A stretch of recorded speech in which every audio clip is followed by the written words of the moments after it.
Hello there, people of the world and everyone else. I am about ready to make myself some chicken patty sandwiches, and I don't want to wash a plate, so it's going to be paper plate night for me.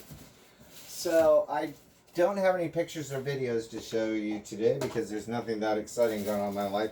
But I do have to tell you that I picked up a new client today, and they have brought their mother out of assisted living because of COVID-19. I think they said there was one employee at the place she was at that was infected, and so they pulled her out, and she was there. Now she's 101 years old. 101. Her son, I didn't even ask him how old he was, but he's got to be up there too. But I had to scream at her for her to hear me. And I used to have a client, Takazuma. Takazuma didn't have very good hearing after he hit 90. And I had to scream at him. And I loved it. I loved it because it's like you're screaming at him, but you're not screaming. You know what I mean? You're projecting yourself to him. Oh. So as I'm talking to her, I'm watching the daughter-in-law. Let me microwave these for 30 seconds to get the bread warm.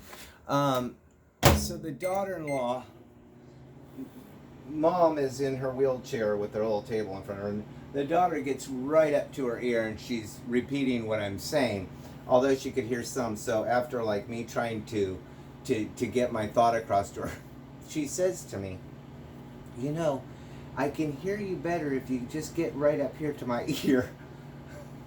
It is COVID-19, ladies and gentlemen. She's older than me, and I have a rule. If you're older than me and I'm in your home working, I wear a mask. If you're younger than me, we can discuss it.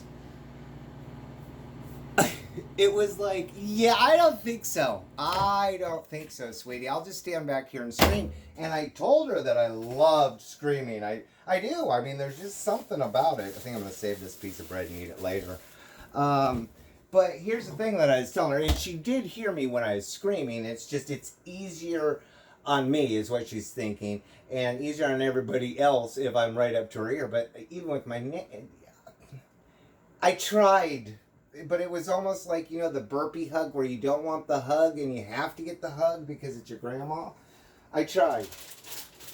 And I'm not a COVID-19 freak, but there's just certain things that if I happen to test positive for this virus, the last thing I want to do is call that family and say, hey, look, while I was leaning on trying to tell my story, I have to get tested. You know what I mean? I don't want to put anybody through that baloney.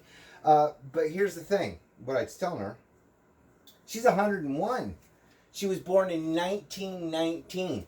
She was born during a pandemic called the Spanish flu. A global pandemic called the Spanish flu. And I told her, I said, that didn't kill ya. This one sure as heck isn't going to kill you either. And she agreed. But the woman has lived through 2 global pandemics. Lord have mercy. It's just sometimes, there's just something, there is no way I could ever be a turtle and live 350 years.